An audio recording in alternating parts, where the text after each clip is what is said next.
Hello guys, good મોર્નિંગમાં મેં સવારમાં મારા બર્થડેના દિવસે ચામુંડમાના દર્શન કરવા માટે ચોટીલા માટે નીકળી ગયા હતા. સવારમાં મેં ચોટીલા જઈને ચામુંડમાના દર્શન કર્યા. સવારમાં માતાજીના દર્શન કરવાની મજા જ કંઈક ઓર છે.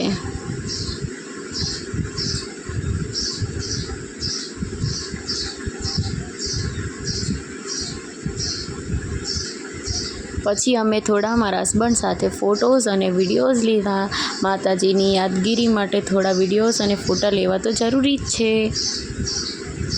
તમે જોઈ શકો છો માતાજીનું શ્રીફળ વધેરવાનું અને પ્રાંગણ્ય કેટલું મસ્ત છે.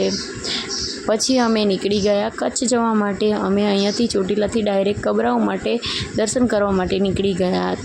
આ અમારો સફર બાઇકમાં હતો. પૂરેપૂરો સફર બાઇકમાં તો બહુ જ મજા આવે છે.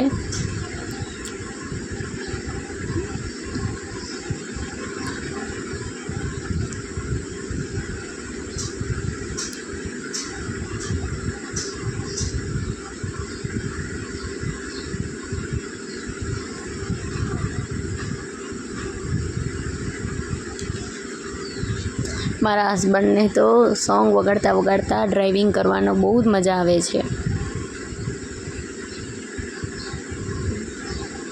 તો ગાઈસ, તમે નજારો જોઈ શકો છો. પછી અમે ત્યાંથી ડાયરેક્ટ લીંબડી ગયા. લીંબડી તો દાલ બાટી ને દાલ ભાત શાક રોટલી ગુજરાતી થાળી ખાવાની મજા જ કંઈક અલગ હોય છે. ત્યાં રોડની સાઈડમાં કોઈ દિવસ ખાવાની મોજ લેજો, બહુ મજા આવશે.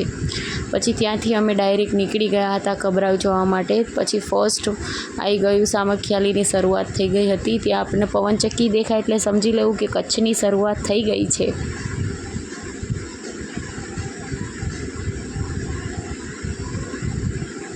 પછી આવી ગયું સામખિયાળીનો બ્રિજ. સામખિયાળીનો બ્રિજમાં કાદવ કિચડવાળી બહુ જગ્યા હોય છે. ત્યાંનો નજારો શિયાળામાં જોવાની બહુ મજા આવે છે. ઉનાળામાં તો ત્યાં બધે મીઠું થઈ જાય છે. શિયાળામાં તો એ જગ્યા બહુ જ મસ્ત હોય છે.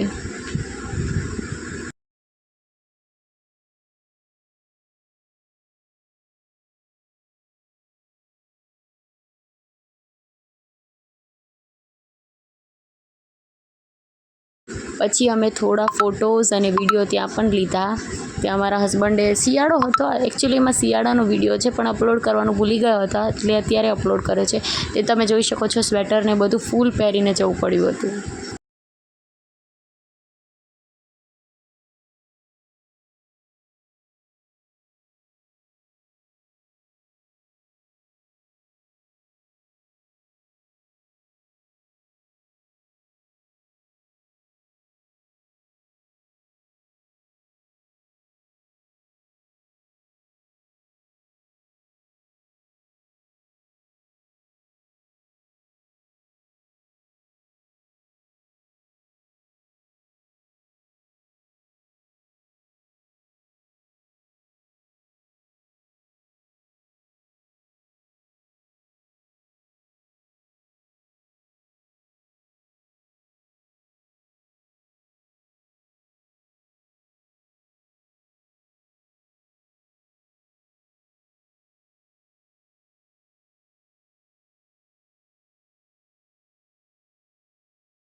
પછી તમે કબરાઉ જવા માટે નીકળી ગયા. કબરાઉ માતાજીના દર્શન પણ કર્યા હતા અમે.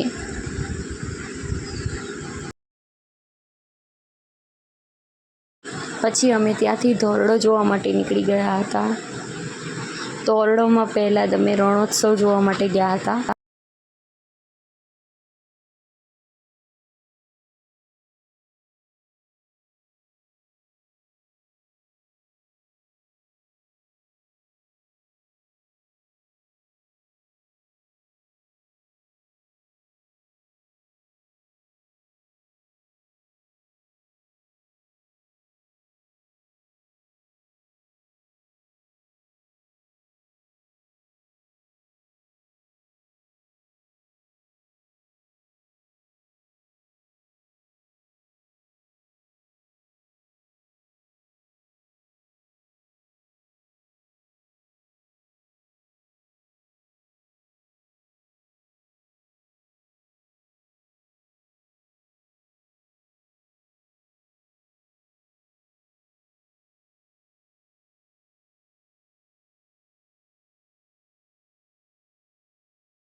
પછી ત્યાંથી અમે કાળિયો ડુંગર ચડવા માટે નીકળી ગયા. કાળિયો ડુંગરમાં તમે જોઈ શકો છો કે ત્યાં એક ચુંબકીય ક્ષેત્ર છે. ત્યાંની મજા લેવાની પણ કંઈક મજા અલગ હોય છે.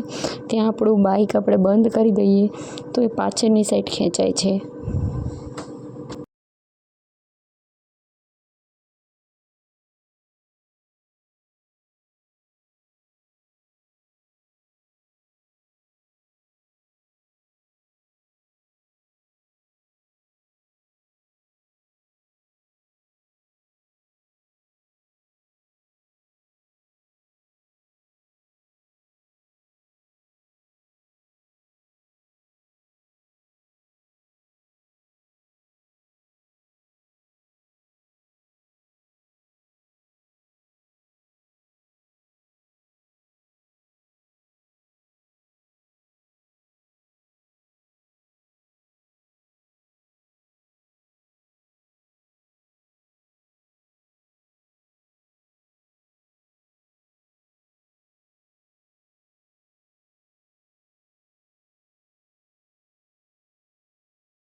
ત્યાંના રસ્તા એડવેન્ચરવાળા હતા. ત્યાં ઉપર ચઢાણ ઊંચાણ બહુ મસ્ત મજા આવતી હતી.